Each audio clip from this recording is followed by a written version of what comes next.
welcome to another edition of In Their Own Words Live. Today I've got a special treat.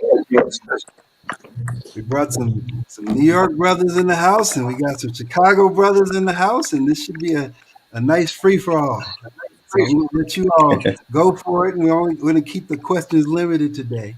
And everybody, make sure you put your phone on silence. First off.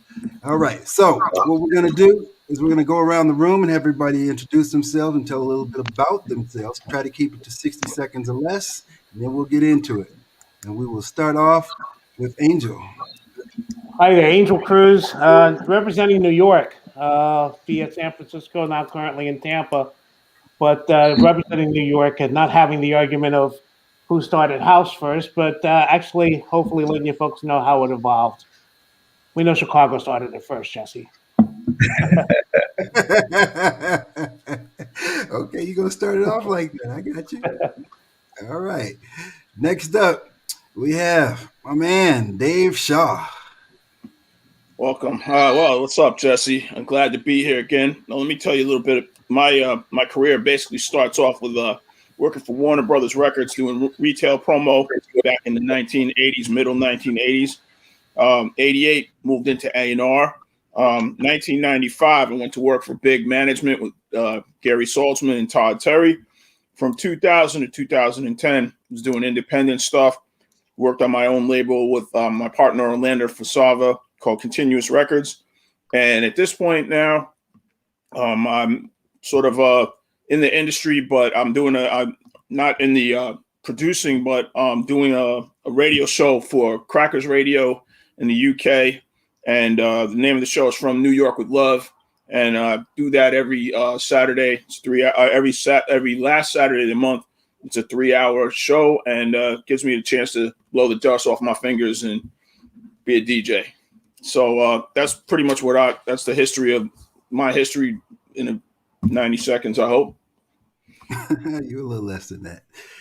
Next we have, all the way from Las Vegas, Rory McAllister. Unmute yourself.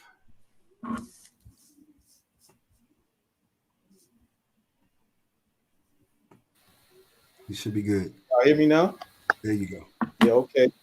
Represent Chicago, actually residing in Vegas. Been in Las Vegas since 1984. Ended up doing an Air Force tour and actually brought me out here. Finished school out here, commuted back and forth, doing music projects with Jesse and the crew and, coming back from time to time.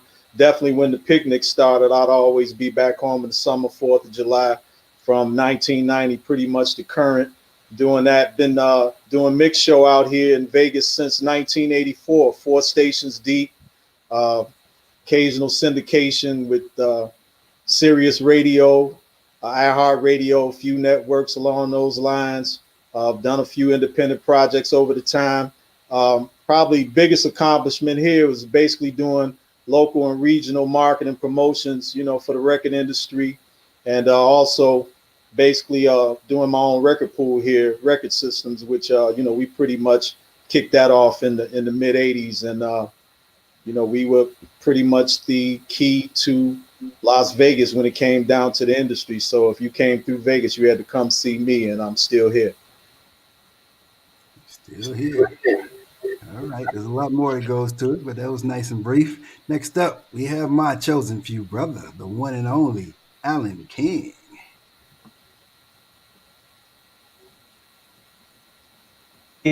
Born and raised in Chicago, but a healthy respect for New York and their contributions to disco and house music. As Jesse said, one of the chosen few DJs.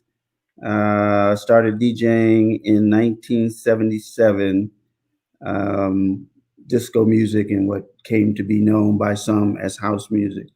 But happy to be here and chop it up with you guys tonight. Nice and brief, man. He's a lawyer by day, DJ by night, and lawyers don't keep it short and sweet, so that was good. All right. Yeah. Next up, we have my man, E Smooth. Hold on, we got you. Got to unmute you. Go ahead. There we go. There we go. E Smooth from Chicago, born and raised, and study of house culture.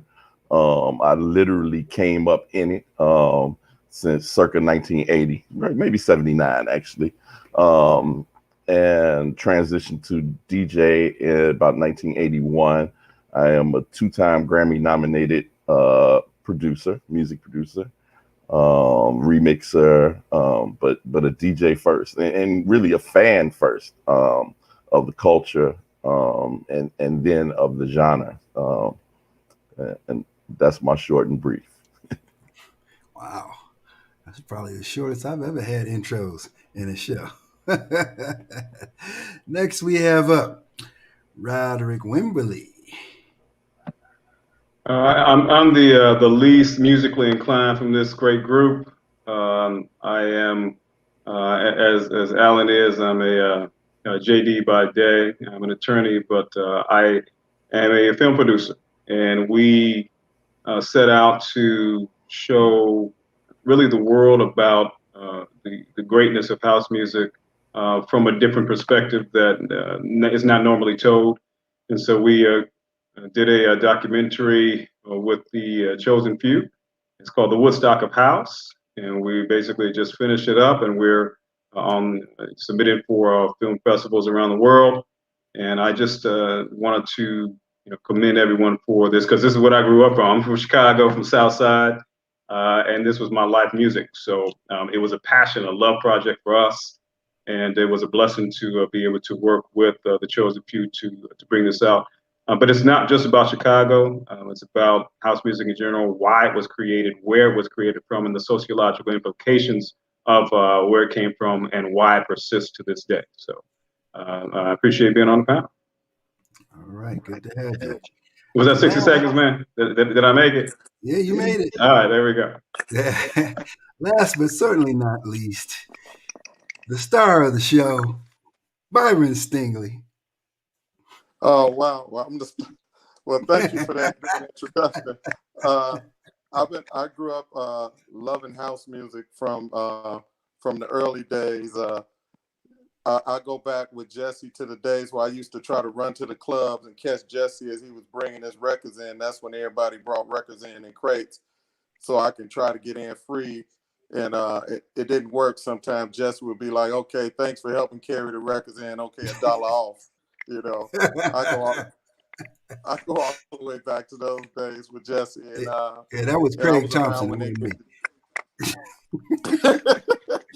go back to the days of Jesse was actually influential in my career. I got a chance to be around them when they did the Jesse Gang's album and be in the studio with them every day when they were recording, and learned a lot of production skills and things like that, and how to make records, and also business from Kurt and Wayne and people like that, from just being around. But a lot of people don't know I actually worked for Ray Barney and helped distribute and market a lot of the early house records outside of being an artist. But I started a group called 10 City, and you see some of the gold albums. We're one of the first house groups to have gold albums around the world. We have some #1 dance records with Love Can't Turn Around and Steve Hurley's Jacket Body with #1 in England and places like that. But we're one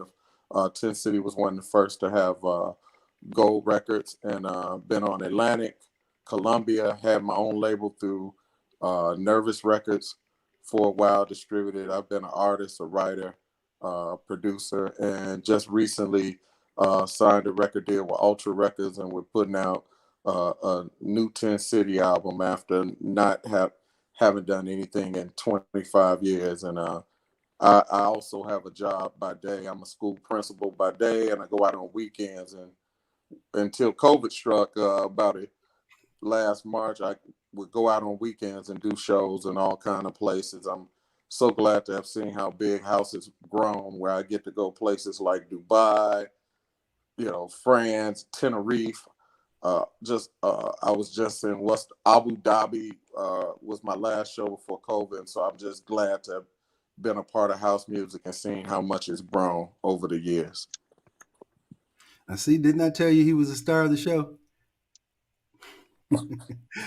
So, the last person you see in the room who snuck in while we were in the middle of introductions is my co-host, Danny, and she will be What's up, y'all? moderating the panel Can you tonight. unmute me, Jesse? You are on mute. Are you able to? You're Can everyone already hear me? unmuted. Yes. Hey, Danny. Okay, great. Thanks so much. I am honored to be here. My name is Danny K, aka the Bad Day Killer.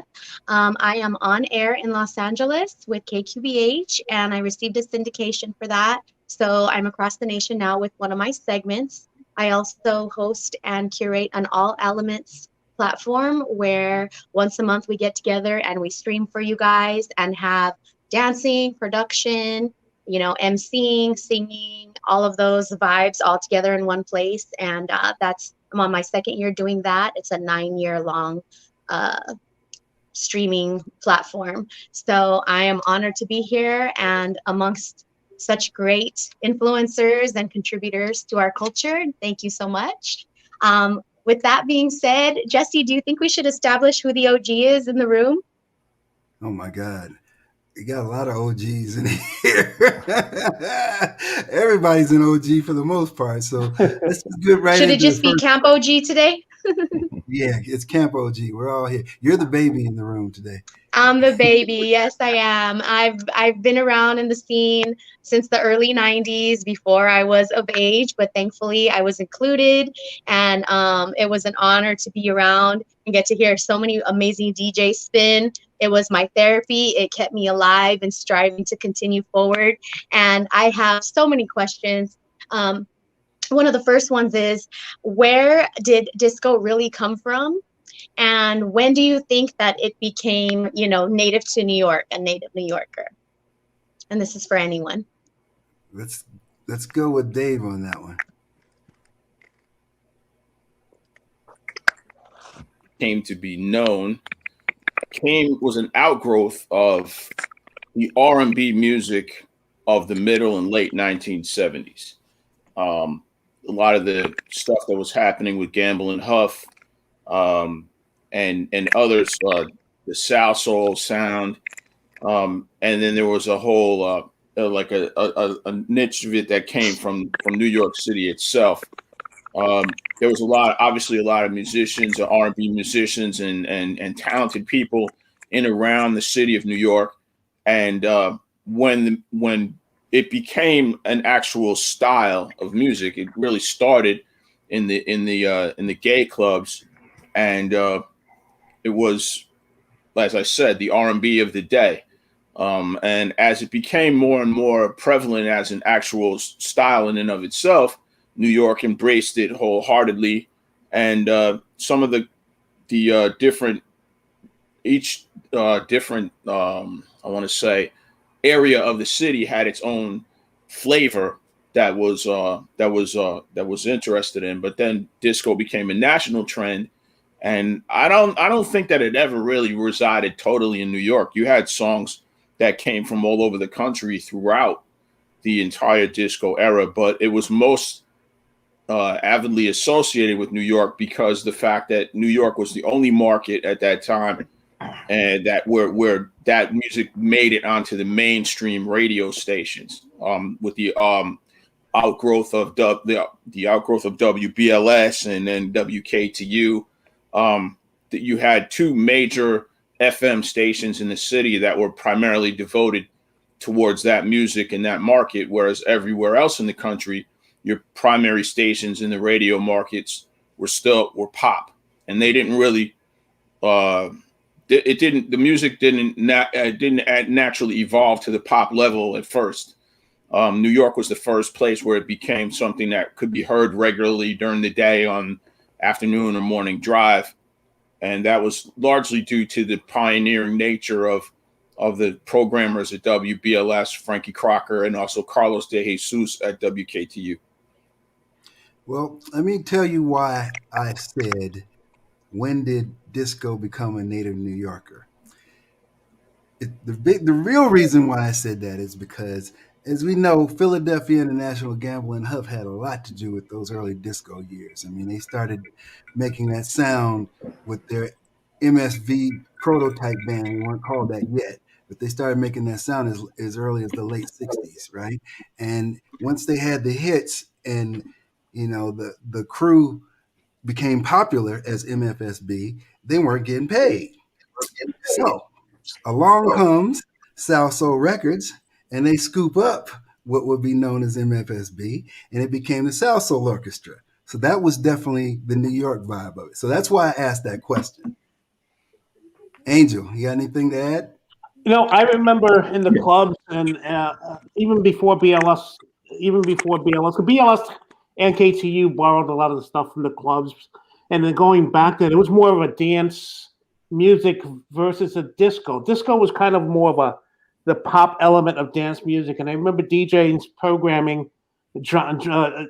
I don't want to say they programmed one genre in Pacific, specifically they programmed multiple things. They programmed a little bit of everything, but it was all dance oriented, high energy music.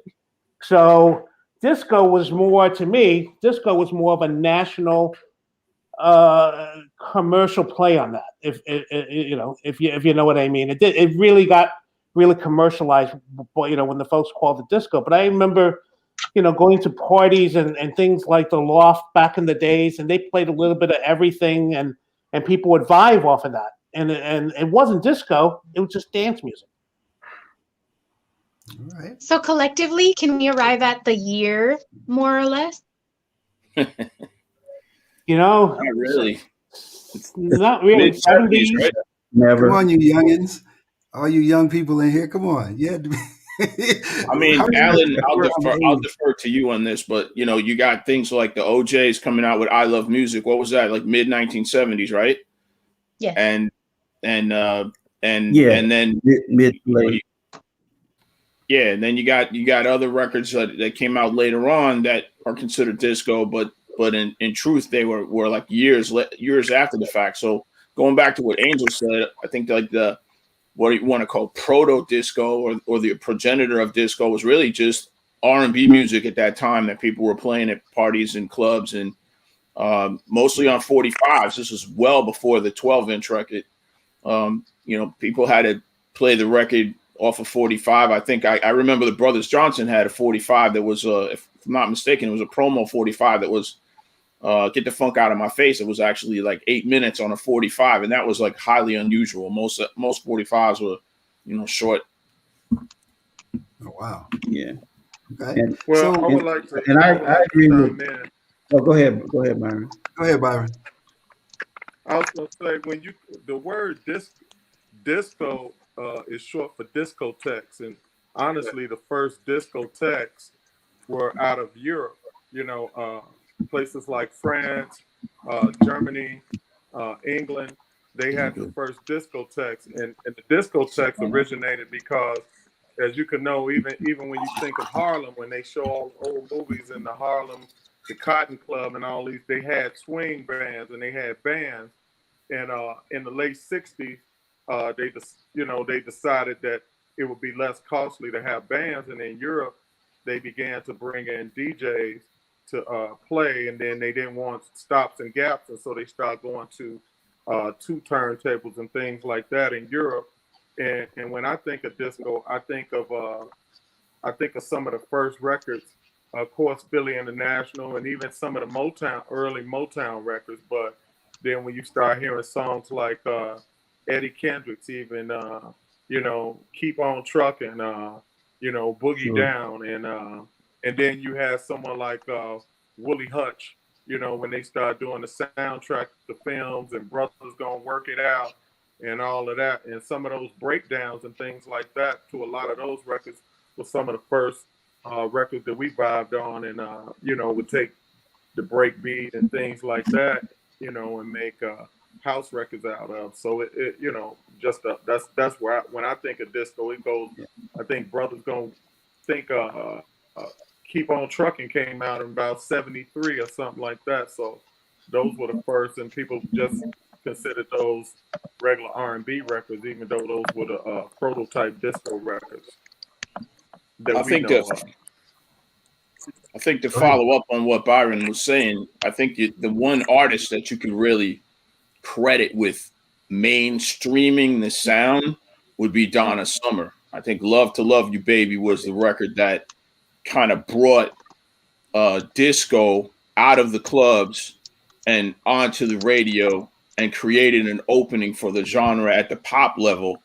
And pretty much from that point on, the whole situation changed and disco became a specific genre unto itself.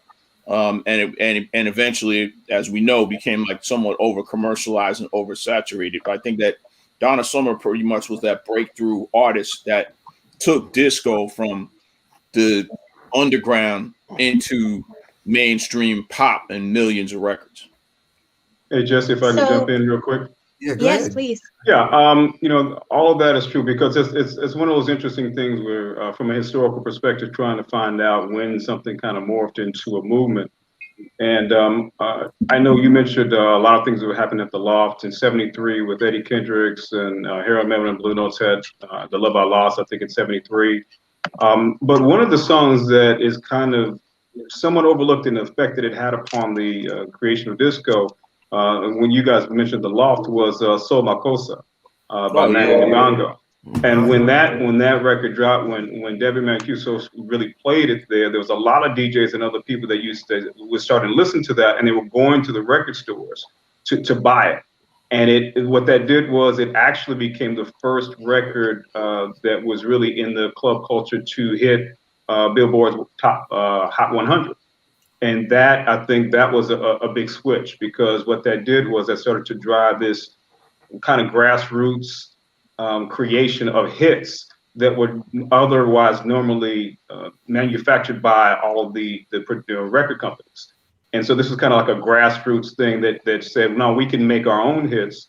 And so that really kind of changed. It flipped the script, because it was like what I guess what they say really the first discotheque record, as you were saying, that really was associated with the disco dance floor and the new array of sounds that kind of came out to that. Mm-hmm. Do we have a year on that one? Because I see "Get the Funk Out of My Face" is from '76, and Donna Summer's "Love to Love You" is '75. So just is it around that same exact time, you think? Earlier, isn't it? Soul Makossa was '73. Yeah, so Makossa was an old song. I mean, it was made back in the '70s, but because even before then, it just so happened that when he picked it up, when Mancuso played it, a lot of people just kind of rushed to it. It was in the area of around '73, '74, and that kind of drove really the creation of that underground song. That was really interesting, because you had all of these really great soulful, really great soul disco, not the commercialized, I guess, interpretation that created the Saturday Night Live and all that stuff. That always continued on even after the disco, quote unquote, died. That had never changed, and that's one of the things that the Chosen Few and others talk about in the movie The Woodstock of House, about these dual paths of disco. The disco that followed the original path that was created by these gay DJs in these underground clubs, and then the time limited interpretation of that into the commercial mainstream by people who had, quite frankly, had pushed away the people who created this, blacks, gays, Latins, and they determined it was too black, too Latin, and too gay, and that's where you get like Disco Demolition at the end of the '70s and '79. Mm-hmm. Yeah, Manu Dibango did Soul Makossa. It came out in 1972. And what I'm trying to do here is I'm trying to make a distinction between New York and Chicago. We're all kind of lumping it in one thing, but the real objective here is to kind of make that distinction as to what was going on in New York. Because, in those days, we didn't have social media. So we didn't know what was going on in New York, and they didn't know what was going on with us unless you looked at a chart or somebody made a call or they went to a record store and they flew to New York or flew to Chicago. So that's what I want to talk about. You want to get in there, Alan? Yeah, for sure. I mean, I agree with everything that's been said in terms of disco growing out of the R&B music and danceable R&B. But to your point, I don't want to lose sight of the fact that Chicago had artists in the early, maybe not the very earliest, but certainly the early disco days. You talk about like the Shy Lights. My First Mistake was a big disco record. And this will probably blow some people away because I don't think a lot of people realize this artist was from Chicago or the Chicago area. But Peter Brown is a Chicago guy, and obviously his huge album in '77 with "Do You Want to Get Funky with Me," "Dance with Me," all of that stuff was really, came out of Chicago. So, at a certain point, New York took over, and I credit that more so to, you guys had your stuff together in terms of labels. Obviously, South Soul and Prelude and West End, kind of took over, pumping out the music we all love. But I'm not so sure the distinction was radio, although I don't know exactly when quote unquote disco was played on radio. But as a lot of people know on the call, Chicago had a 24-hour all disco radio station as well certainly by the late '70s. I'm not sure exactly what year Disco DAI started, but we also had a That was 24-hour 1979. disco. 79. Yeah, we had a 24-hour all disco FM channel as well at a certain point in the '70s. So as Jesse said, I mean, there's a lot of stuff going on all around the country and all around the world. And because we, as you say, we didn't have social media or really ways to connect or understand what's going down at each location, there were a lot of things that came together, to advance this sound. So. That segues us into our next question. So shout out to Brian. Thank you so much for doing the research and letting us know in the chat that 1972 was when Soul Makossa came out. So we appreciate the interaction there. The next question was actually, when did disco arrive in Chicago, which you somewhat started to answer. What can we do to establish, clearly things were going on across the nation simultaneously, but in terms of, for historical purposes and us developing our timeline, what year specifically would you say? And who did it first? That's what I want to know. Now you're about to start a fight up in here. Yeah, I mean, if you want to go back to, I was thinking of one key record that was played in Chicago and was also played in New York, and it was your first, well, one of your biggest and most well-known homegrown DJ records prior to house music taking off later on. Was Music's Got Me by Visual. That was Timmy Regisford and Boyd Jarvis. And those guys really pioneered a certain sound that was built upon, what was going on in New York at the time. And I mean, again, New York, I think, got the handle of being the disco capital because of the fact that our radio station with its #1 Arbitron rating was WBLS, but New York was kind of an oddity. It was really the only place in the country where an urban station actually, or what was called an urban or that type of station, really controlled the market to the extent that it did. And so that's maybe why it got this rap for being where disco was most influential. But I would have to say that like 1983, I think Music's Got Me came out on Prelude. And that was like a record that was played all across the country. It was played in Chicago, and there was always in every city, there was always a club where you would go and you would hear what was called club music or dance music. In New York, it was, many different places: the Loft, the Garage, Zanzibar in New Jersey. In Chicago, you had the Warehouse. In Atlanta, I can't remember the name of the club, but there was a place that Ted Patterson played at. The name of the club escapes me, but there was a club, like every city had that underground club where you could hear that music. There was like a little unofficial network going on in the early '80s. So that would be, for me, that would be where the sound kind of coalesced. The post disco sound kind of coalesced when Prelude had a run of hits in the '80s, and the sound kind of slowed down from the disco era, became a little more R&B oriented, and became a little more accessible at a national level. Well, Okay, Dave, hold on a sec. You're getting a little ahead of us because that question is actually coming up but that's okay. Thank you for that Sorry. prelude there. And that's okay. Who was getting ready to I'd speak? like to speak from a devil's advocate Yeah, point go of ahead, view. Smo. And that is, and excuse my age, I am probably one of the younger in the bunch, right? But from a different perspective, and I think a very African American perspective, um, some of those records that we identify now, looking back as disco, again, were just R&B records. I can think of my father's record collection, who was definitely not intentionally disco, and he had Harold Melvin and the Blue Notes records. You know what I mean? Of course, he had Shylight records, he had Curtis Mayfield records, etc.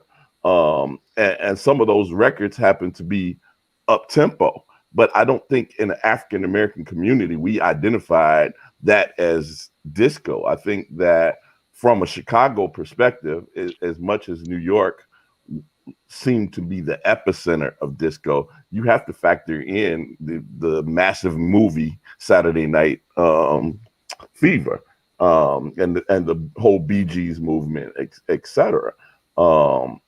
As that was quote unquote the pinnacle, um, disco for Chicago, from what I know, just in people recounting that experience and what have you, from an African American experience, disco was a bit more underground in the sense of its intention. Now, I know we had what were called traditional disco clubs like Studio 54, equivalents, or what have you, but those weren't hugely attended by African American people. I think that when you take lounge culture into effect, those lounge DJs were just playing black music as they always had. Agreed. Well, I would like to Go B. piggyback on what Eric E. Smooth said. Actually, when we think of a disco, I always thought as a kid when I was young, when it became known as disco, because we never thought of it as disco. You know, when people were doing the bump and hustling and all that.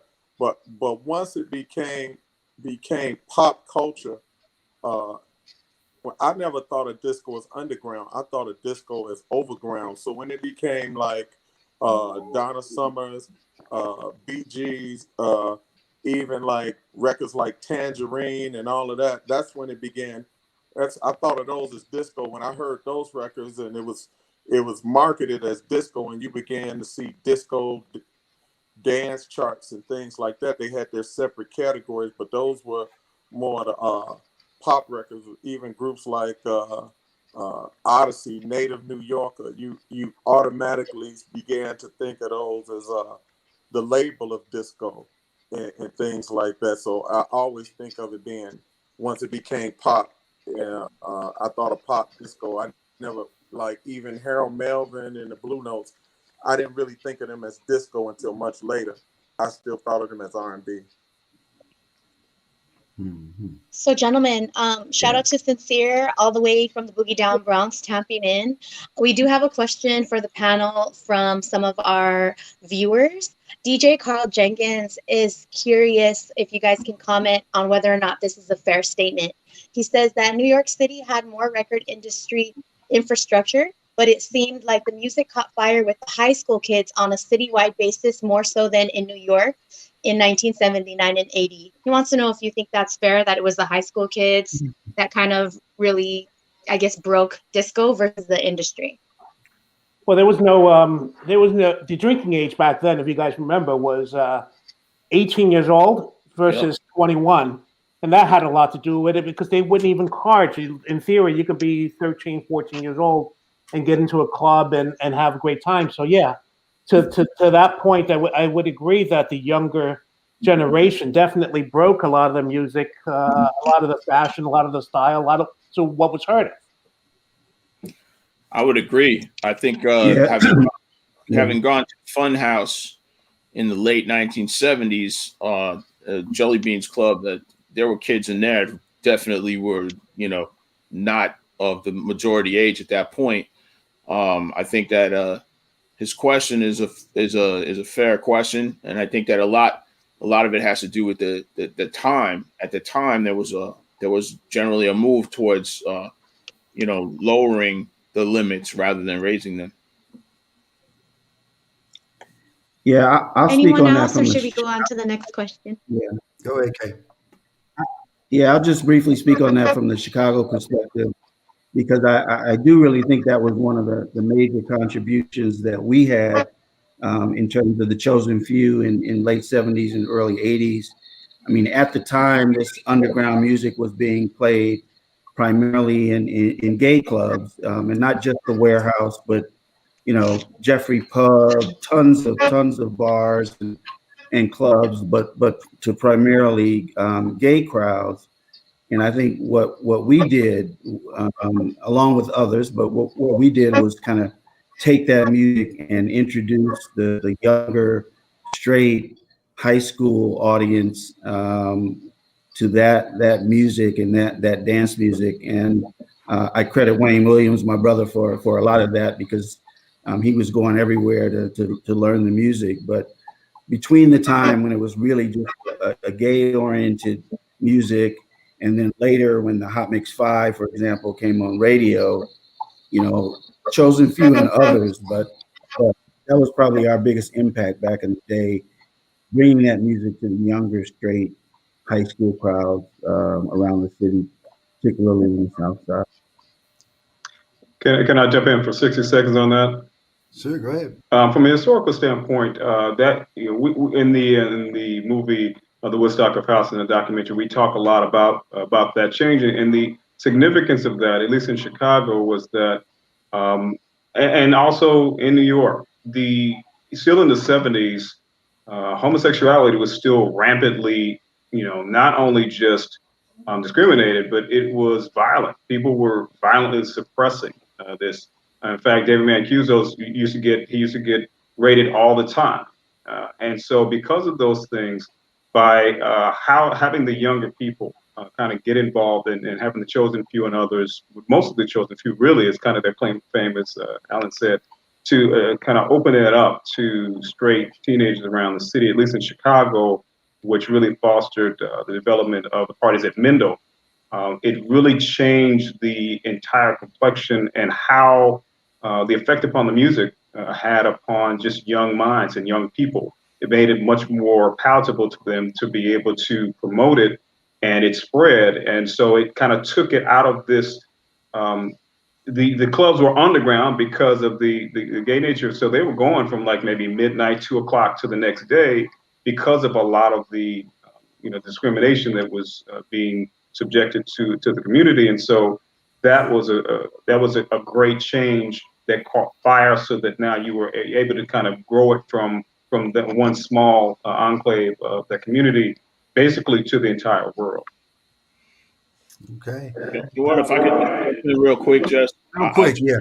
I just want to add, in backing up what Rod said, I think you can't discount the influence of Club Zanzibar in the New Jersey and New York metro area for that same reason, because although there was a nucleus of the gay crowd inside Zanzibar, it was very black and very straight for the most part. And in Newark, which was, a much different environment demographically than New York, but yet there was a big, that club had a huge cultural influence on that part of New Jersey, and also kind of as a reverberation of what was going on in New York. That was Tony Humphries and T. Scott and Larry Patterson.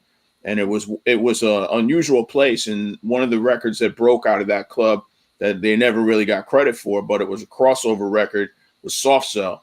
And that was largely due to the influence of that club sort of creating a buzz in the straight market for a record that was seen as a gay record.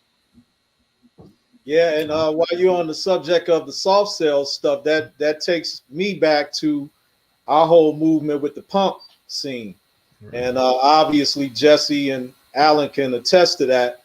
We all were collectively really influential in that whole, era with the new wave and that kind of thing. It was really progressive music.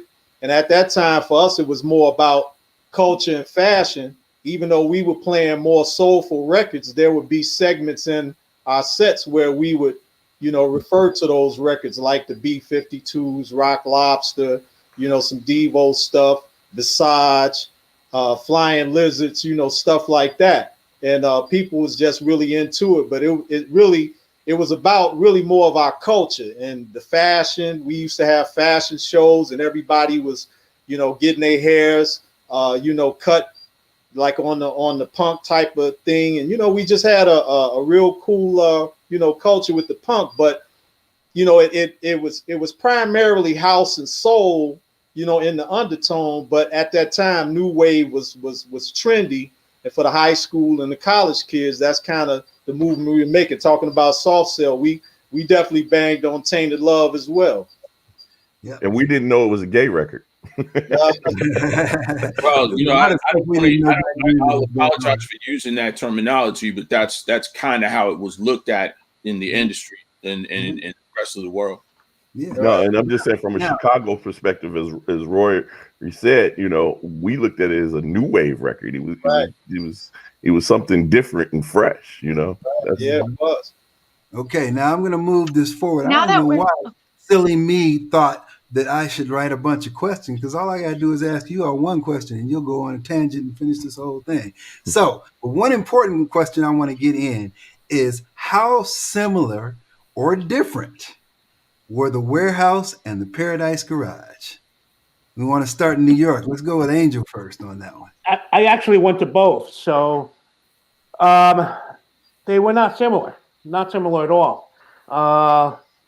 I mean, I thought the system at the Garage was dramatically bigger. I thought the Garage overall was dramatically bigger than the Warehouse. Different. They're different, totally different animals, different styles, different everything at the same time. Now, Larry and Frankie were very close, but they played to different. They were very different crowds. When I went to the Warehouse, it felt like more of a party. Where when you went to the Garage, you really didn't know what you were going to get into right away. When I went to the Warehouse, it was a party right away. When you go to the Garage, the party may take 4 or 5 or 6 hours to start. Don't get me wrong; it'd be memorable, but it would take a little while for it to start. Mm-hmm. What about you, Dave? Well, I only went to the Warehouse once, and I don't think it's a fair comparison because I was there. I went into Chicago with a couple of people to do a remix for a guy. I don't know if you remember Rick Sepek. And the record was called Three Voices or something. I had the flu and I was really sick. We went to the club after the session, and I really don't remember much about it. I knew Frankie and I saw him, but I can't really speak on the vibe as well as Angel could. What I would say about the Garage was that the Garage was very much it was a kind of a layered effect. Like he said, the early part of the evening would have the early part of the evening would have one tone, the middle of the evening or the peak part would have another tone, and the early morning or after hours portion that sometimes went into the early afternoon would have a different tone.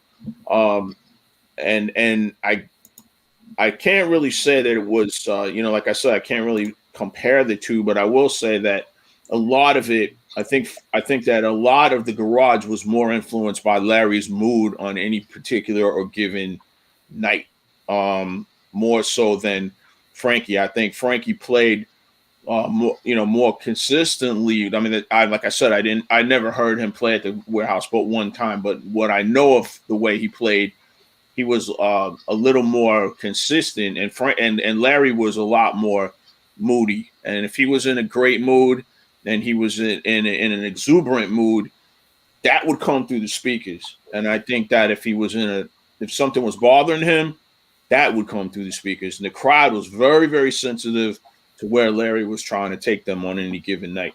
So I think that the main difference between the two clubs, again, I'm speaking a little bit, more about the Garage, was empathetically the connection with the DJ at the garage was really, really strong. And I can't really tell you if the warehouse was the same way, but I would guess that it was, just because of their personalities. Those two guys grew up together, so I'm pretty sure that Frankie's personality came through in the way that he played as well. I think that in Chicago, our version of Larry Levan was Ron Hardy. Yeah, I never heard Ron, but that's a fair comparison. Well, All right, Alan. that's what I You're was up. going to say, because I actually got Yeah, an go ahead, opportunity Byron. I to. imagine you probably performed at I'm the sorry. garage, so go ahead. Okay, hang No, on go one ahead, I second. got. Byron. All right, I'm sorry. go I ahead, got an Byron. opportunity to go to both, but it was both at the tail end. I wasn't old enough to. I hear a lot of people talking about they went to the warehouse and they're younger than me, and I was just old enough to get to the warehouse at the tail Well, end, we're talking and about I the also second got a warehouse, chance to. not the first one, right? I got the chance to go to the first one on Jefferson Okay, Street, good. and then but I also got a chance to go to the Paradise Garage, and I would have to say that the scale of the Paradise Garage was so much bigger than the warehouse. I mean, going to the Paradise Garage and looking out in the audience, or in the crowd, looked like it was a couple thousand people, as opposed to like the warehouse was still a lot bit more of an intimate. Felt like you were in more of an intimate setting in a smaller club, and just the energy that the sound system at the Paradise Garage. I've still yet to hear anything that loud, but also that clear. I mean, I could hear shakers in the records that if you heard it on other systems, you would go like, you didn't even realize it was a shaker underneath, or it was another little synth line. The sound system was like nothing I had ever heard before since. And someone said Ron Hardy. Larry Levan was like a combination of Frankie Knuckles and Ron Hardy. He was like somewhere in between them, where he played aggressive, like Ron, but he also, could play things like go into a set that was really beautiful, like more or less like Frankie. And as Dave said, Frankie was consistent. And I'll stop right there to give someone else a chance to chime in. You don't have to stop in the middle of your statement. You can keep going. Mhm. Express Yeah, yourself. yeah. Actually, I was just going to say the same thing, and I never went to the garage, but the scale of it obviously was very different. The warehouse was actually a fairly small room. The dance floor was on in the warehouse. So, Frankie might have 200 or 300 at best people in there, not the thousands. But I would imagine there were similarities in terms of the fruit bar and the underground drug part of things that was going on. And then the other thing I just wanted to quickly mention, I've been doing a show on Twitch every Saturday night during the pandemic, and I do like 6 or 7 hours. So I'm really stretching out and playing a lot of new stuff, old stuff. But it's really interesting because I have a lot of listeners from or viewers from New York and New Jersey. And when I'm playing old stuff, people comment about, some folks in Jersey or New York have never heard of a record that was huge in Chicago, and vice versa. So it's been interesting recently to look back at some of these classics, and I'm starting to get a better feel for what was big on the East Coast and New York and Jersey, and how that was different from a lot of our classics in Chicago. That's a great show, by the way, Alan. What you're doing, 6 hours, it's a beautiful thing, brother. I try to tune in as Oh, thank often as you. I can. Thank you. All you guys. I mean, every DJ out there, what you guys are doing right now, streaming your music's a beautiful thing, man. Thank you, guys. Okay, let's Thank you, hit bro. this question real quick. Gentlemen, I'm super who was the curious actual- about who the Hang on, Danny. influential. Oh, you got it? Hang on. Go for it. Yeah, hang on, Danny. Yeah, I wanted to pinpoint specifically, not if you've seen both of them in either city or whatever, but just your vivid recollection of the most influential DJs. And we want to do New Jersey and New York to start, because those are two separate things, even though everybody likes to lump them into one. So let's start with you, Dave. Well, in terms of influential, You got to go with guys like, you could go with the early era. You got to go with guys with like Mancuso, Walter Gibbons, who's a very underrated and forgotten guy who was actually one of the key early remixers at Sal Soul. T. Scott, obviously Timmy Regisford. You want to talk about Tony Humphreys, Merlin Bob. I think Merlin and Timmy and Tony, more than any others, helped pave the way for the acceptance of house music in New York when it finally became its own thing. And then Larry Levan, of course, was doing his thing. And Larry actually kind of came house music because he was hearing from T. Scott and from Larry Patterson about records that were working for them at Zanzibar. And Frankie, of course, David Morales. I mean, it's a pretty long list in New York. I have to say that, you know, you cannot understate the combination of when Frankie and David teamed up. I had the pleasure of working with both of them, both separately and on projects together. First record they ever mixed together was One Man by Chanel, which was my production along with Blaze. And you know, you know, the list is pretty long. I could, that's actually a whole seminar in itself. And then in Chicago, obviously, you know, you had Steve, you had Frankie, you had Marshall, and hang on, Dave. I want to let the Chicago guys take Chicago. oh, I'm Rory. sorry. That's okay. Let's go to Rory. Influential DJs in Chicago in those early days. I can't discount New York though, bro, because yeah, but we're talking Chicago now. Let's okay. They did New York. This is supposed to be Chicago versus New York, not no, Chicago. New York. I get that, but it's all love. It's all love. You know, I mean, obviously, you justify Frankie's origin was New York, but he brought that vibe to Chicago, and we all were indirectly influenced by that. So I'll never discount that, but definitely in Chicago, of course, Frankie, Ron. You know, when you talk about the radio mix DJs, definitely got to consider Peter Lewicki. You know, when you go back to Disco DAI, you know, a lot of those guys back in the day were really, really influential because, you know, we were really young, obviously weren't old enough to get in the clubs. But when Disco DAI kicked in, that was a way for us to kind of get a snapshot of what was happening in the clubs over the radio.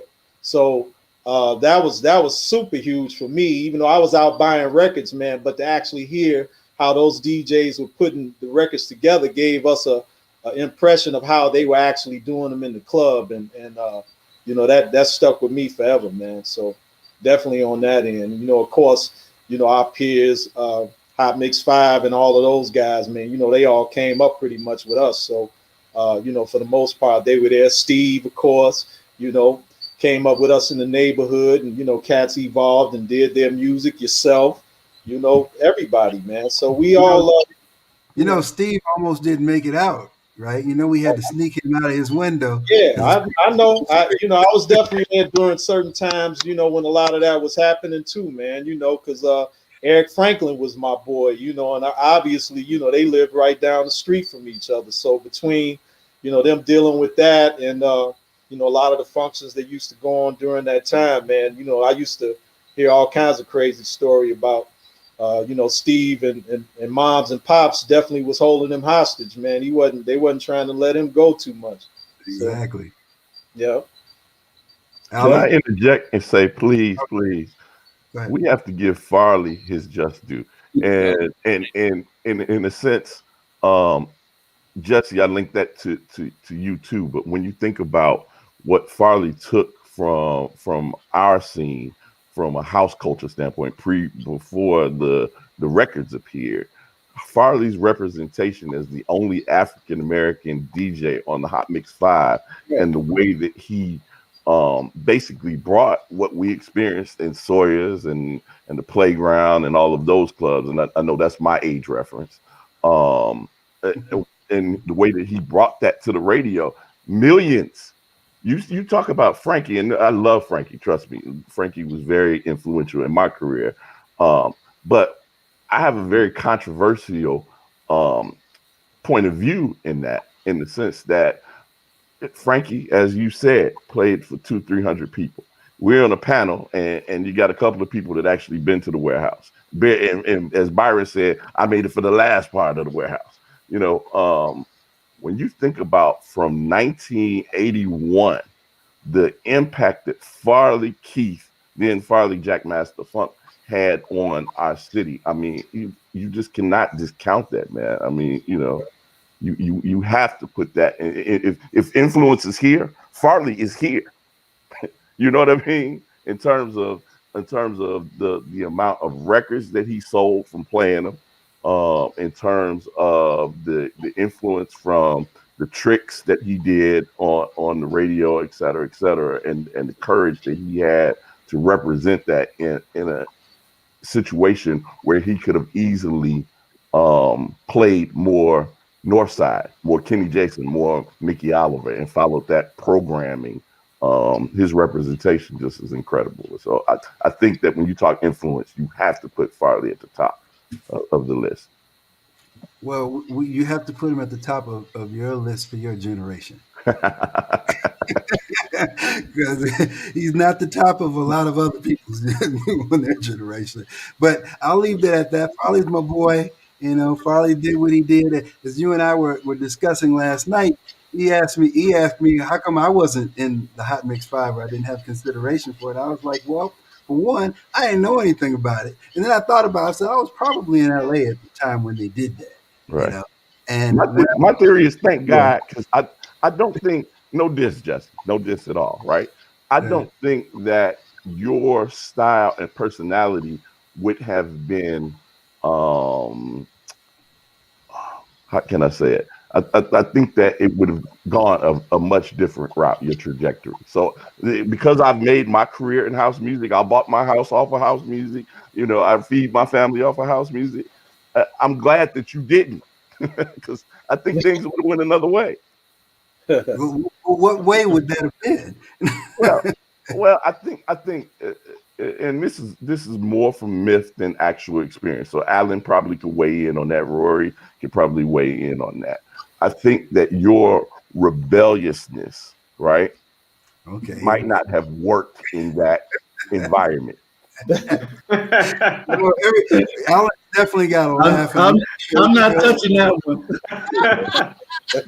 Can I say something from a youngster's point of view? Go ahead. I think that from at that time, truly, I'm young 50, so I was way too young to get into the warehouse. Warehouse closed. I didn't know anything about it, but we did listen to BMX, and I do recall when I was hearing Farley playing these deep disco, like he's playing.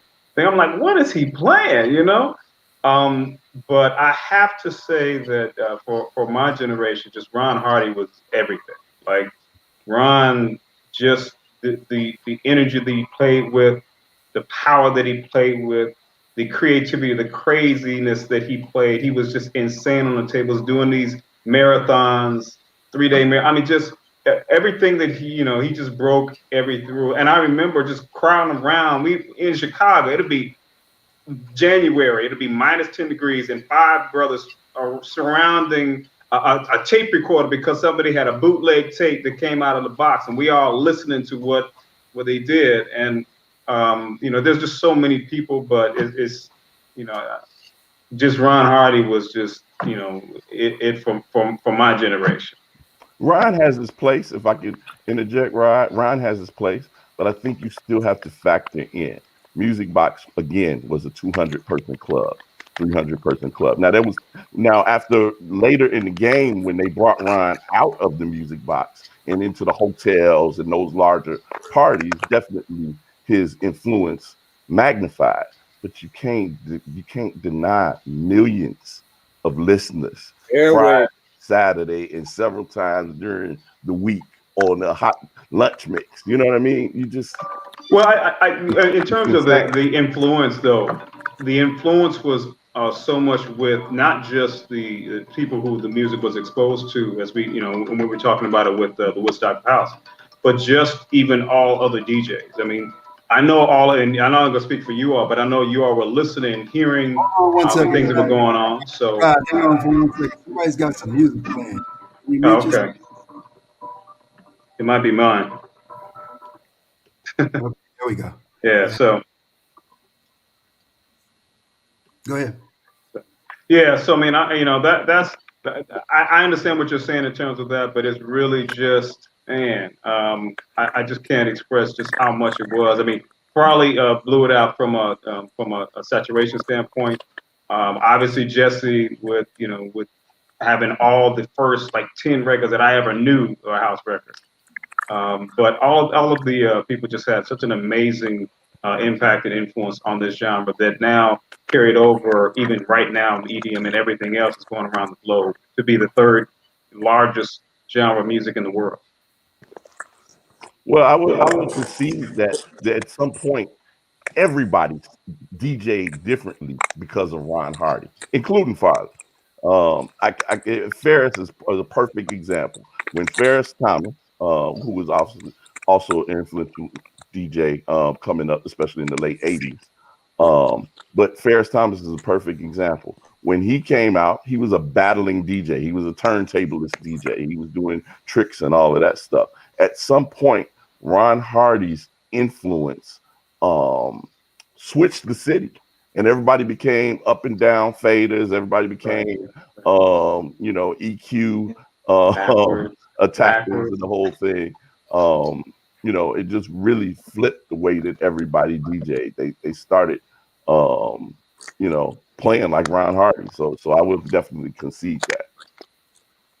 All right. Somebody said I would we like can't to forget send a Little shout out Lewis. to. Yeah, that's what I was Anybody? getting ready to say. I was getting ready to send a shout out to my neighbor who stayed at the end of my block on the west side of Chicago. And I want to say that because a lot of times everybody thinks of house music. And even in Chicago, everybody thinks Southside club, Southside DJs. But there were some influential people who made it cool for kids who lived in the hood. Like I give shout out to somebody like a Terrible Ted or Greg the Master, Tupelo Disco, Cousin Little Danny. Lewis, right? But Oh, then yeah. I got to give it to Little Lewis and his events at the Bismarck Hotel for exposing it to making house music cool for a whole nother group of kids and making house music acceptable. And his whole style opened it up for a lot of people as well. And he often like nowadays doesn't really get mentioned or get his just due. All right. With that being said, Brian, and everyone else on the panel, in your opinion, when and where was house music born? Now that we've brought that up as such an influential item in our culture. I guess I had jotted down some notes. I mean, for us in the New York and New Jersey area, it was sort of born in the mid 1980s when we started getting the first Trax records. And I had also worked with Vince Lawrence at Geffen when he was on Geffen with Bang Orchestra. I think that's when I met Jesse as well. I mean, it didn't get called house music until later on, but it kind of came in from 84 to 86. And you had sort of the first generation of Trax records and Marshall's influence. And then I remember Music is the Key was kind of like a huge record that kind of was a standout record, as well as Mysteries of Love. Both of those records were passed on to me very early on by Benji Espinoza. May he rest in peace. Was a great connection of mine in Chicago. And the DJs in New York jumped on those records right away. I know that Merlin was real influential with that stuff. And then Larry Levan, I think he heard those records after T and Larry were playing them, and also David DePino and Joe Llanos were playing them early on in the garages evening. And then after a while he accepted house music full throttle. So I want to say, for me anyway, my old addled memory, like mid 80s, 84 to 86 is when I kind of first remember it being birthed. And then it kind of got its name in the late 80s as it spread to the UK behind like Paul Simpson and Adiva, Amanda, Chanel record. All those records kind of opened the door internationally, and then house music kind of went in behind that. And I think that's when the journalists in the UK started to actually pick up on the name house and use it in a more universal fashion. And I want I'm to curious how that before we worked move out in terms of the clubs. hang on I stayed with. hold on. I want to get something important in here. What I want to do is make a distinction as to what New York house music is and what Chicago house music is. Because we've got, I'm from Chicago.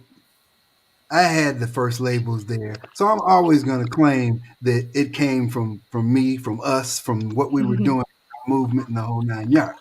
But I have people such as Colonel Abrams, may he rest in peace, who I met in those early days around the same time. And, when he had Music is the Answer out, I remember going out to New Music Seminar and talking with him. And, I had no idea that anybody in New York was doing that type of stuff. So I want to really kind of make the distinction between what was coming out of New York and what was coming out of Chicago. Was it simultaneous or did one happen first? Well, I gotta give credit to like I mentioned, Visual, Boyd Jarvis, Timmy Regisford, and then Paul Simpson and Winston Jones with the Cultural Vibe and Carolyn Harding and the guys, Adiva and the guys from Smack Productions, and then Backroom Productions with Amanda and Blaze. That stuff came to me. That stuff came almost, well, maybe a little before your stuff, and then again, middle to late 80s was when it kind of all sort of like blew up. All right. Angel, you got anything to Yeah, add to that? I was gonna say, Dave, that was definitely a Jersey sound. Remember that distinction between Jersey house and New York house, and that's I think it's happening for a little bit there. But I'm gonna say it came out of Chicago. There's no doubt about it. But I'm gonna say a couple of guys, which Dave, your list was awesome. But I'm gonna mention Kenny Carpenter, brother we haven't talked about tonight on the East Yep. Coast. Tremendous influence. He was the resident at Bond International, probably the biggest club in New York, 4,000 or 5,000 capacity in there, rocking that every week. And he was phenomenal. Francois K, another brother from the old school, again, phenomenal DJs. That along with Timmy and Merlin Bob, I'm glad you mentioned them. Frankie Knuckles, Larry, Little Louis Vega. I got to give him a shout out, and also one that we haven't talked about as well, Jelly Bean, who's been around forever. Who again have all contributed to the sound, and that's the whole thing, Jesse. House music it kind of built, and it built definitely on the East Coast. I remember going to try to buy records that I was hearing, and it was difficult at first trying to buy house because it wasn't really in the stores right away, and you had to kind of know what stores to go to. So you had to go to the Rock and Soul or the Vinyl Mania or the place on 8th Avenue or 7th Avenue, I forget the name of, to find these records. But then 1 week, that's all you saw. You saw it in every store, and it happened fast, Jesse, fast. Yeah, I'm glad you mentioned the stores. There was a couple of key stores. That's the area that I was involved in when I was started at Warner Brothers. You had a couple of key stores that were really quick to embrace house. Move-In Records in New Jersey with Abigail Adams and Joe Smith. Rest Druidian 12-inch records in Washington, D.C. You had a whole nother sound in D.C. that hasn't really been talked about, which was the clubhouse and that club and its influence on not only picking up on house, but also as far as the other thing that was happening in DC, which was go-go. And then another guy that we haven't mentioned who was hugely influential to all the earlier DJs that we mentioned and made a lot of records, not necessarily known as a turntable DJ, but an amazing remixer was Shep Pettibone. Shep was hugely influential in the 80s, and and then Bruce Forrest also, who took over from T. Scott at Better Days, and Bruce really jumped very deeply into house music when it came out, and he also started doing stuff live with samplers, and influenced a lot of production styles. So it was like I have to be honest, Jesse. Your original question, it gets a little blurred, but I think Angel's right. It was like a snowball rolling downhill, and I think that Chicago there was a core of New York, and then Chicago did its layer, and then New Jersey and New York together did another layer that happened after the garage closed. That when the focus sort of shifted to Zanzibar and Better Days and some of the other clubs. And I think that the snowball kept rolling right downhill to this day. I think that there were some influential things that happened that made major labels decide that they could look at house music and make it work. I know that one of the projects that I'm most proud of that I was involved with was the Chaka Khan project, Life is a Dance, which we basically took a lot of took the Chaka Khan's old classics and remixed them and brought them to a different audience. And I think the other hugely group that was hugely responsible, especially in the UK, was Byron with 10 City. I think that major labels, thanks to Merlin signing Byron and also CC Rogers, I think major labels took a hard look at house at that point and decided that it was something that they might be able to work with. And then you saw Joe Manda end up on Atlantic through Big Beat. Sometimes what happened with the majors would form alliances with smaller labels and pick up stuff. And, I think that the market was just, like I say, it was a snowball rolling downhill. And from the middle 80s on, it just continued to keep rolling. Okay, so I've given you New Yorkers a good platform. Now it's time to let Chicago end this.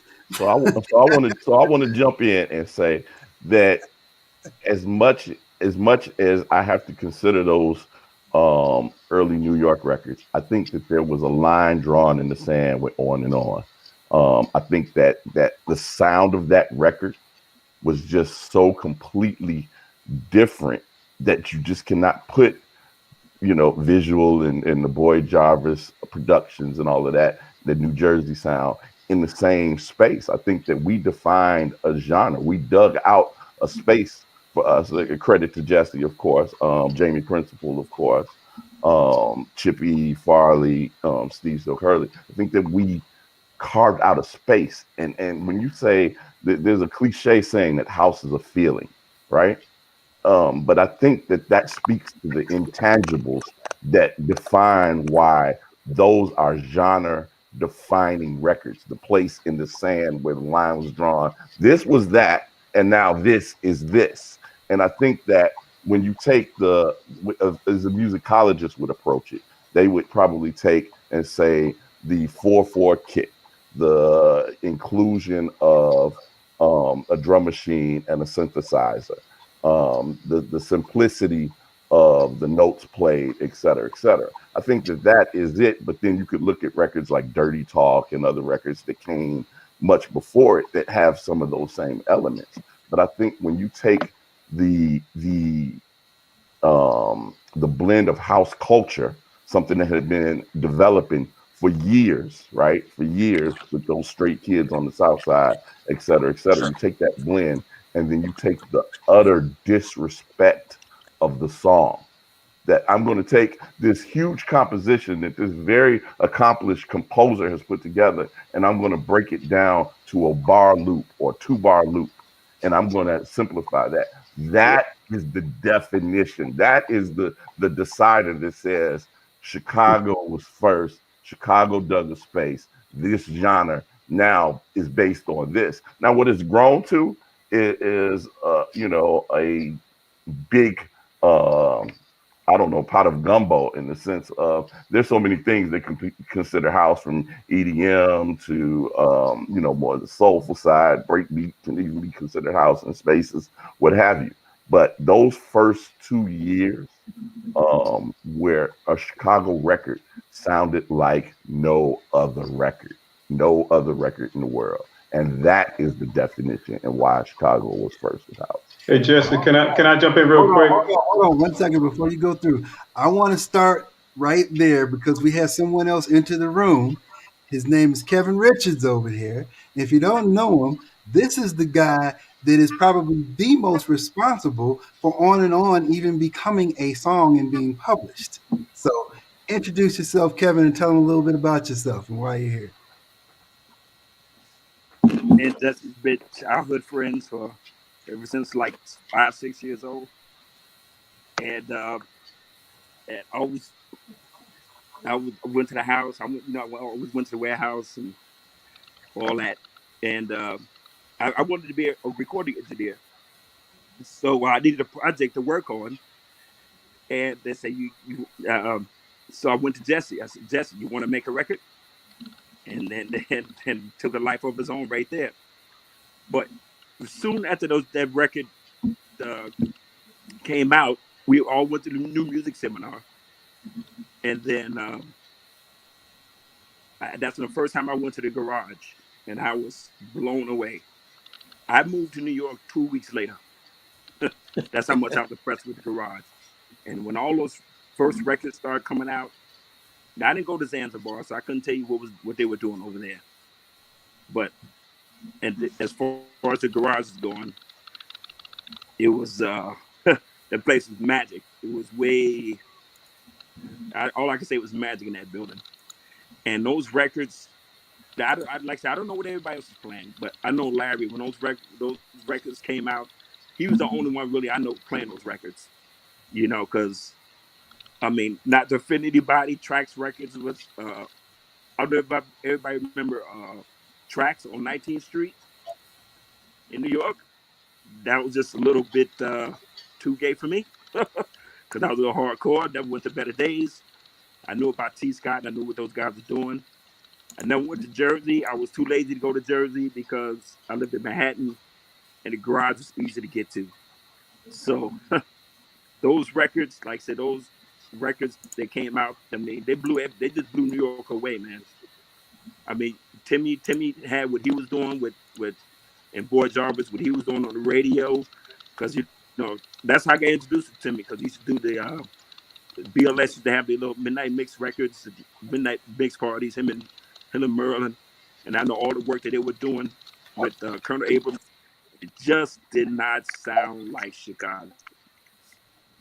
All right, so tell them about how we got to even recording, like what you were doing at that time, and how when I first went on, I had absolutely no idea what I was doing with Just Say Records. And Kevin basically said, well, I got a publishing company. We can put it in my publishing company. And I was like, okay, I know what a publishing company was. Okay. So if you look at those original Just Say Records, On and On, they say, what is it, RJ Starpoint? Kevin, was that it? It should say Robon. Robon? No, you're right. Robon music. Music. That's right. Yeah. RJ Starpoint was Rob's thing. Right. Yeah. So right. Initially, that's what it said on all of it. Working at CNA at the time. I don't know if I remember CNA. But I was working at CNA at the time. I took a loan out, got that money, and there we go. On and On is out. So let's everybody thank Kevin, because there would be no On and On. Thank you, Kevin. Thank you, sir. You are the most influential. Well, you can thank. You guys can thank hip hop as well, because I wanted to be a hip hop engineer. I didn't, I took it for granted. I was in the hip hop, and that's why another reason why I went to New York. So I guess you can say hip hop is sort of responsible for house music in Chicago. All right. Hey Jesse, and I did go to New York. I did go to New York.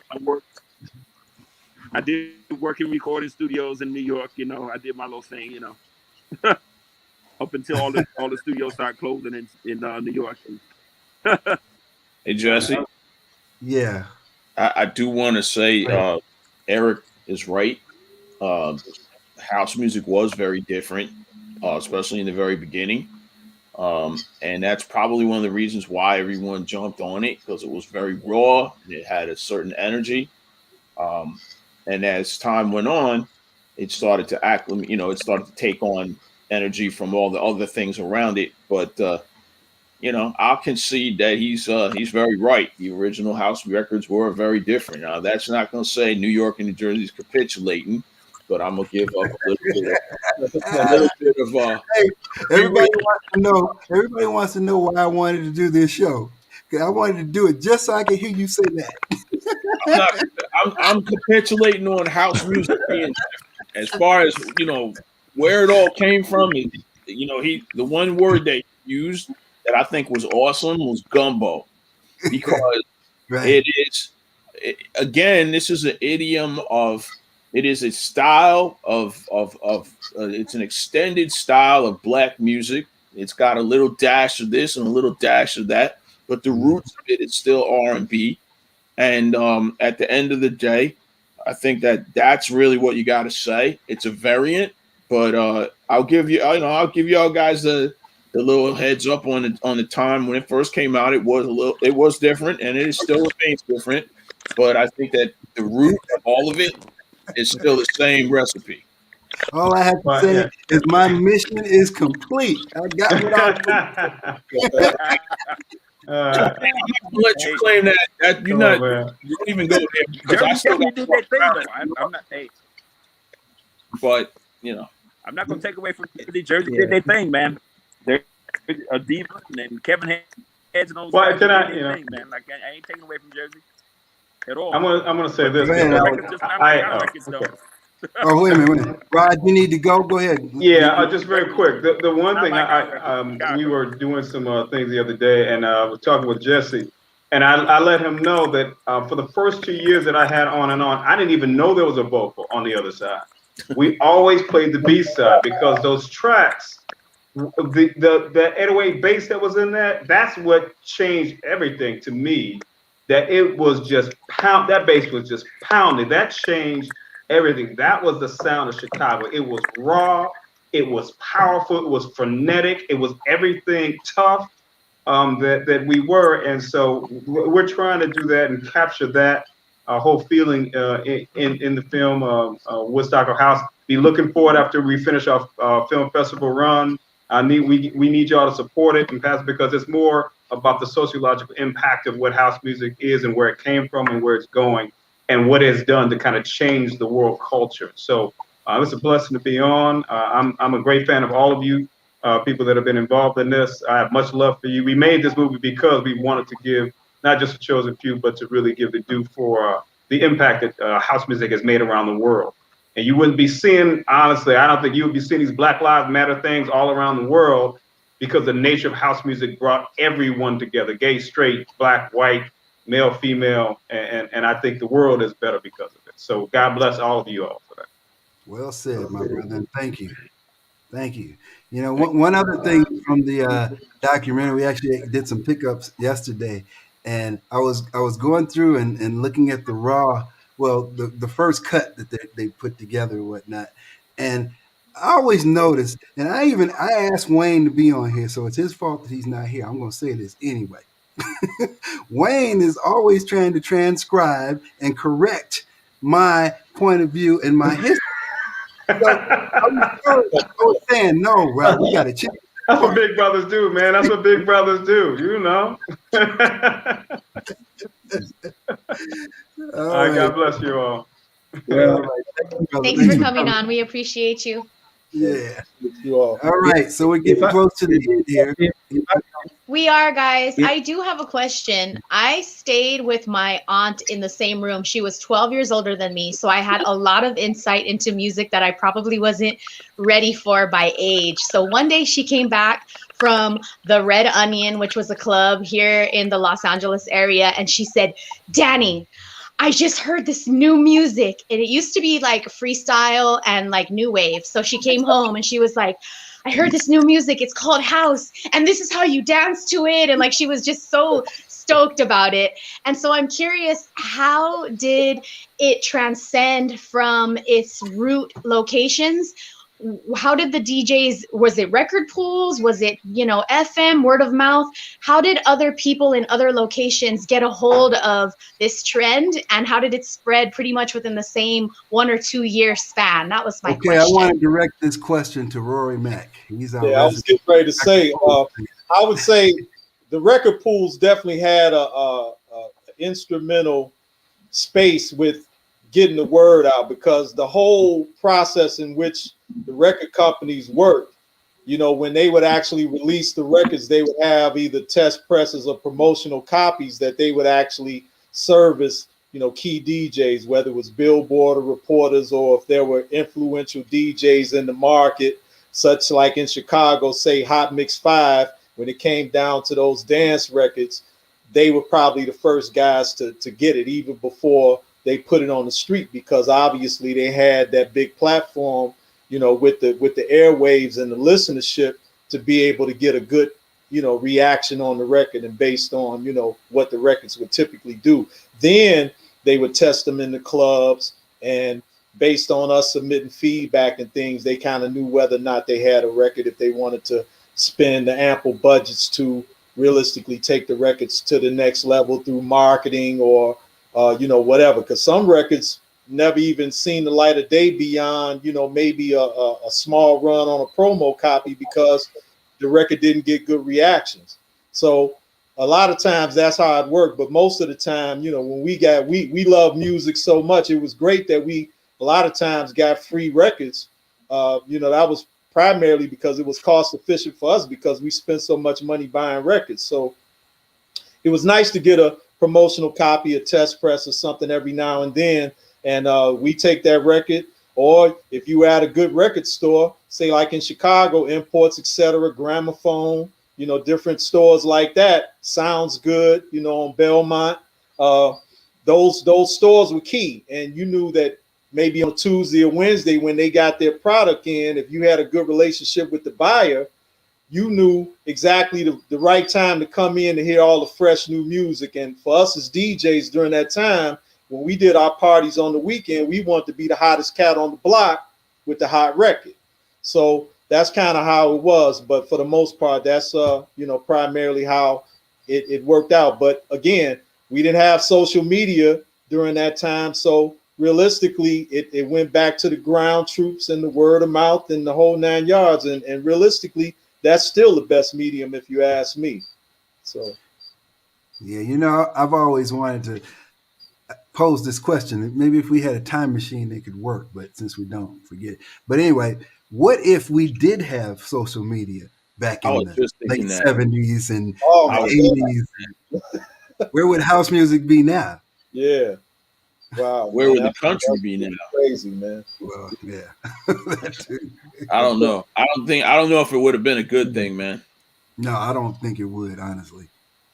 Honestly, I don't. So let's get into this last question here, which is how well have New York and Chicago coexisted in the evolution of house music? Who wants to take that? Let's go with Byron. Byron, you're a good New York Chicago liaison. Let's Well, go. I think they have coexisted very well. I mean, we didn't have like in hip hop how they had East Coast versus West Coast. We've yet to have a house DJ get gunned down by a Chicago DJ, or Chicago DJs yet to gun down the New York one, or vice versa. So I think we coexisted well. I know that when I got a chance, I worked with Dave Shaw. He signed me to Columbia Records, and we've had a friendship. I had keys to Dave's house. I used to just pop up and he come home. I'd be sitting in his house eating. So I think we coexisted really well. Just the friendship. Merle and Bob signed me to Atlantic Records, and he had a great admiration of respect for Chicago. I know when I did my first solo album, I worked with Louis Vega. I worked with guys out of Baltimore, with like Teddy Douglas, Spin, even Miami.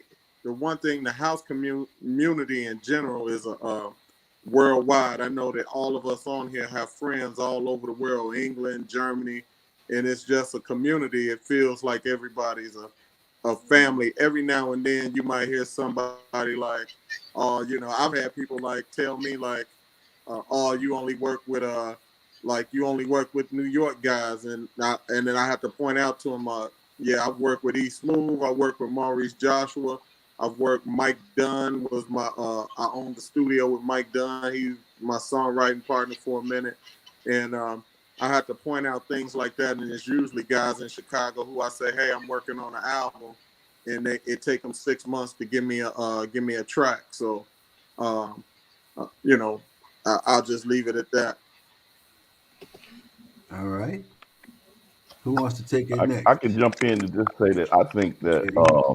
our respect for New York is just immense in the sense that New York has always been the pinnacle for us. I think that Midwestern sensibilities, and that's the entire music business, I think always looks to New York as the leader. So once you get accepted in New York, I just think that continues today. When Louis Vega plays your record, you feel something a little different,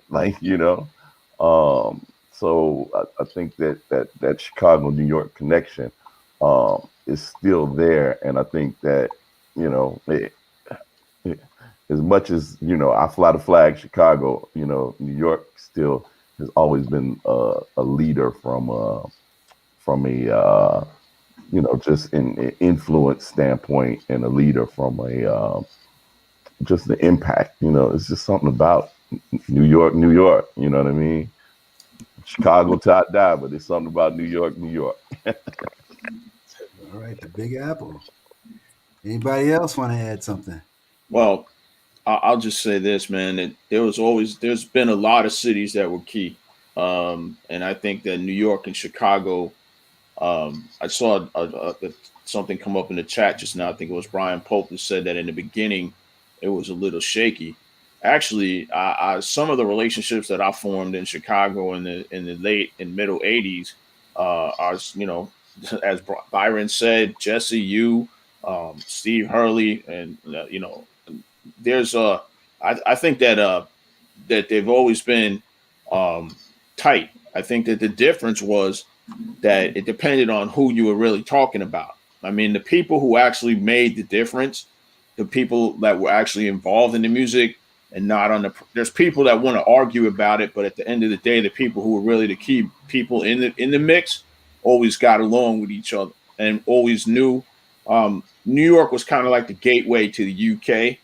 And I think that the Winter Music Conference in Florida, as well as the New Music Seminar in New York, was key points where the whole family from not only New York and Chicago, but Baltimore, and from all over the world, Baltimore, Atlanta, places that you didn't, other places. LA was never really known as a major house market, but you got to give respect to Marcus White. He's been out there for many, many years. It's a brother that I met at the New Music Seminar years ago, and he's still doing his thing. And I believe that the family of house is exactly that. And I think that the opportunity for DJs to travel internationally is what helped to create the energy that Danny was talking about. I think that when house started to become an international commodity, it kind of pushed back into the mainstream, and it became not only something that was known amongst our community, but your average Joe went on a tourist trip and he went to a club in Ibiza or somewhere else, and he heard this music that he wasn't hearing in his hometown. And so I think that I think that we've all managed to do very well over the years as far as coexisting, collaborating, and pushing the music forward. And I just want to thank you, Jesse, for this opportunity to talk about it here, and as well as this distinguished panel of gentlemen who's all you guys are all massive in your own right. Everybody on this panel has got accomplishments and made a difference in the genre, and I think that it's been something we've done together. Well, thank you, Dave, man. I appreciate you so much.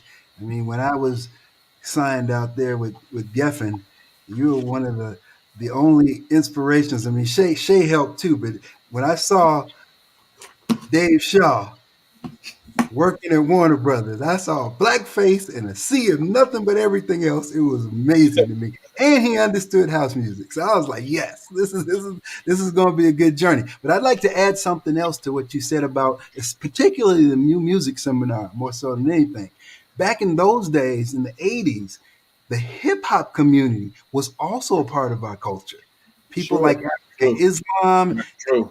Red Alert, all the guys were part. Everybody was a camaraderie thing, and then it kind of split, and hip hop did its thing or whatever. But I even remember Leslie Doyle saying to me one time, she said, she was at a lecture at the time, and she was saying, yeah, that's all I'm interested in now is hip hop and house. Those are the two genres that are gonna pave the future and everything. You know why that is, Jesse, because hip hop in its origin was based on DJs playing disco breaks. Mm-hmm. Yeah, that's really where it all stemmed from. I'm telling you, man. Like even though you look at a record like us back in Chicago playing Gas, Sing, them cats used to cut that up and had MCs rapping over the breaks, and we actually played the records. Man, I had Jam Master Jay, rest in peace, man. I had Jay in my van one time. I took him to get a haircut when he was here in Vegas. Picked him up at the airport, because I was real tight with his management and everything. And he was listening to, one of my mixtapes that I had running in the car on the way to the barber shop. And he was like, wow, man, I'm playing Sing, but he knew what the record was. He said, but you know what, man? He said, Chicago, y'all were different, man, because I never played that part of the record, but to hear you play it the way you play it, I got a different appreciation of that record. So that touched my heart, man. It'll always touch my heart to know that Jam Master Jay said that, man. Mm. Thank you, Rory, so much for that. Yeah, for sure. Yeah, that's amazing. So does anyone have anything they want to plug? Any final words? Let's go around the room before we wrap this up. But even before then, because this is so interesting to me, I got a chance to sit back and listen to you guys. And this is one thing I love about the show is I don't have to interject anything unless I want to do a little color commentary. Because I like for everyone else to tell their story.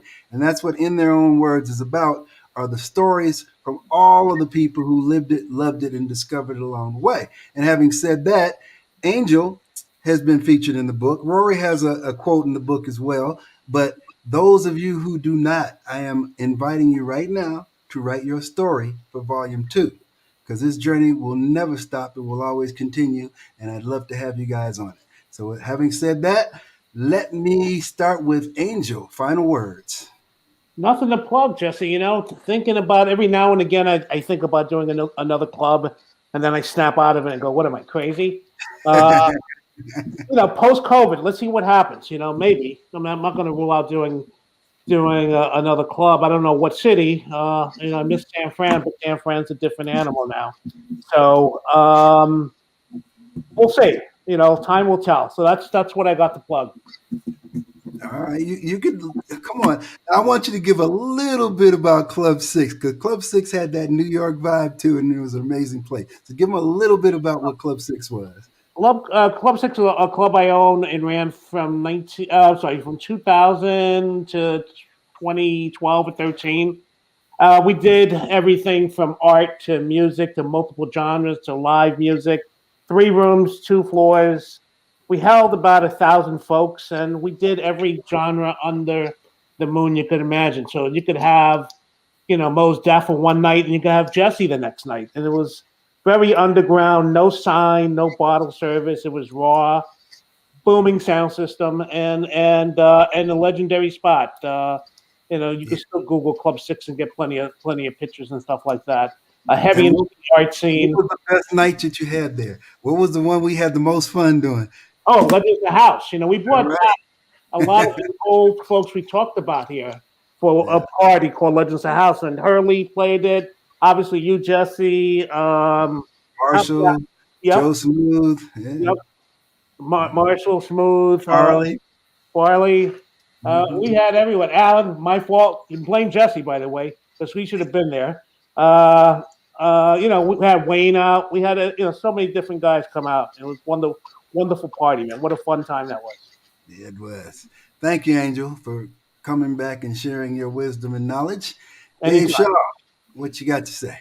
Well, first of all, again, Jesse, I want to thank you for having me on this panel with all these gods of the underground. Um, we've all been out here for a long time supporting the music, and I want to continue to do that. And so I'm just going to make a little shameless plug here for my show From New York with Love, airing the last Saturday of every month on www.crackersradio.com, based in the UK. And I feel like I got to explain the name. Wait a minute, you just said Crackers, right? Yeah, Crackers was the name of a club that was a pioneering dance club in London's West End in the late 1970s. The gentleman who started the station was a gentleman named George Power, who owned also previously owned Kiss FM in London, and he wanted to name the station after the club that he started. When they first asked me to be on the club on the station, I was like, okay, I got to come up with another name for my show because I can't just tell people I'm on Crackers Radio. That's crazy. And so I came up with the name From New York with Love because that's what it is. It's a labor of love for me to do the show every week. I was very fortunate to feature Byron's new single last week. I constantly try to play as much new music as I can. And I'm also, trying to pay homage to the classics of the past, whether they're, new classics or old classics, try to work something different in. And that's my contribution to the industry at this point. Along, the rest of what I'm doing is just raising my family, and I hope everybody stays safe. And thank you again for this opportunity, and peace and love. Thank you, my brother. Rory Mack. Man, hey, I just want to say thanks for everybody just being a part of this whole thing. Feels like a reunion, man, because we all crossed paths over time. Definitely a pleasure for you having me on, Jesse. Appreciate that, man. And hey, it just gets to be that time, man. Obviously, with everything that's going on right now with COVID, hopefully it'll be a time in the not too distant future that we can all get in the room together and congregate and celebrate like we usually do, and get some dancing in and play some records, man. Looking forward to that. Each and every Saturday, myself, along with Jesse, we actually do a show here in Las Vegas called the Saturday Night House Party at my local heritage station here, Power 88 KCEP. Actually, I'm celebrating my 37th year in the marketplace doing mix show. So definitely check us out, man. 10 o'clock to 2 a.m. each and every Saturday Pacific time. And, hey, you'll definitely get a good variety of house music. And also shout out to one of our other guys that's from New York as well, Mel Starr, man, Houdini's DJ. Mel plays with us as well. So we got New York in the house with us too, representing. Mm-hmm. Yep. Thank you, my brother. All right, Byron Stingley, what you got?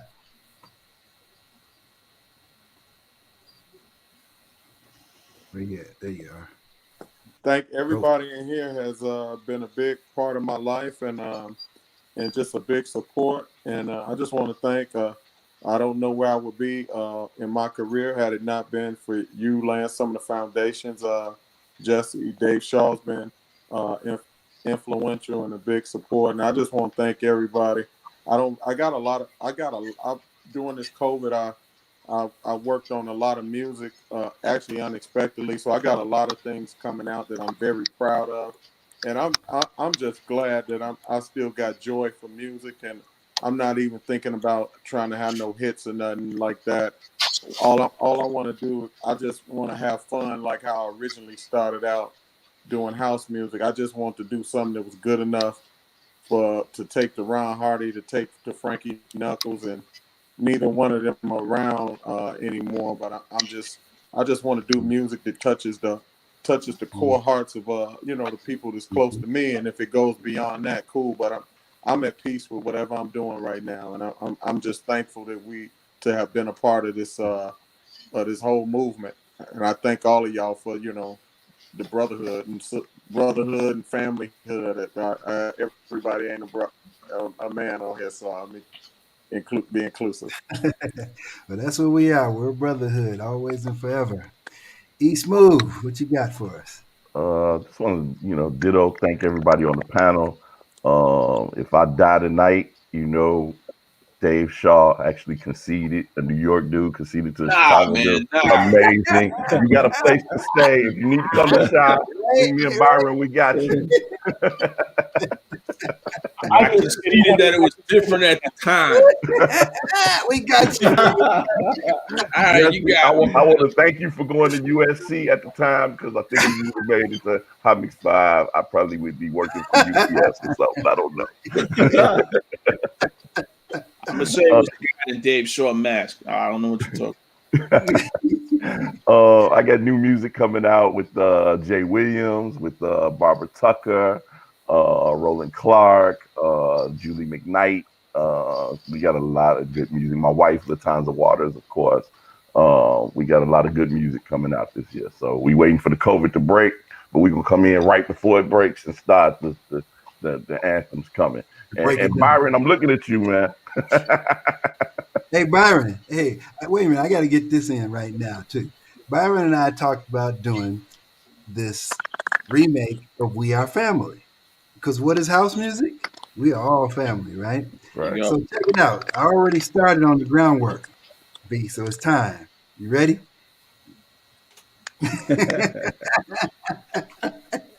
All right. Oh, I got it. It's coming. I thought we were gonna hear it, Jesse. I got excited. No. We can't put it on the forum yet. We gotta get it done. All right, AK. Last but not least. And I just want to go back to the family concept. Number one, thank you, Jesse, for inviting me. Great to see all my brothers here, reconnect with some folks. But to tie it back to the last question you asked, whether it's Chicago versus New York, how are we all getting along in this music? I think we're all getting along great. And a big part of that is, at the end of the day, at least in the United States, house music is still a small piece of the entertainment music scene. And I think we all recognize that. I think we're all fighting together for more recognition, more acceptance. So I think there's an attitude of kind of all of us together against the world that still prevails in house music. So I'm just proud to play a small part of it from the DJ side. And again, very quickly, if we're shameless plugging, Saturday Night Live every Saturday on Twitch, 8 p.m. to something crazy like 2 or 3 in the morning. But it's been great. I've been fortunate to build a pretty strong audience of folks around the country and around the world. And it's been one of the nicest things that's come out of this crazy pandemic. So invite y'all to join me on Saturday nights, but thanks. All right. And I just found out something very interesting. I just read that house music, and it'll include all the genres of house music, right, is the biggest money-making enterprise in the music industry at this point. Can you believe that? I believe it internationally. Mm-hmm. Around the world, it's the biggest. So look at this thing we've made. I mean, I look back at just, even just from the playground to my grandmother's basement and not having any clue as to what would happen, but just, again, making the music because I loved it. Dude, you hit it right on the head. It's all about just doing something that made you feel good, that other people enjoyed, and everybody getting a chance to dance and do their thing and be a family. So it just goes to show you, when you put some love in anything, it becomes bigger than you can ever imagine. So with that, thank you all for participating tonight. And we look forward, hopefully, I don't think it's going to happen this year, but I still got my fingers crossed, but maybe we might get our 30th anniversary Chosen Few picnic in this year, even though our 30th was last year, but we actually at least by the 25th. What'd you say? Yeah, it's not looking good, but we'll see. I know. But hey, wishful thinking. We'll do it one way or another. But thank you all. In Their Own Words Live. Well, next week we're going to take off for Super Bowl because we happen to fall at the same time the Super Bowl is, and I'm not trying to. So 2 weeks from now, we'll be back with another show. So tune in, and thanks, everybody. Peace. Thanks, y'all. House music all night long.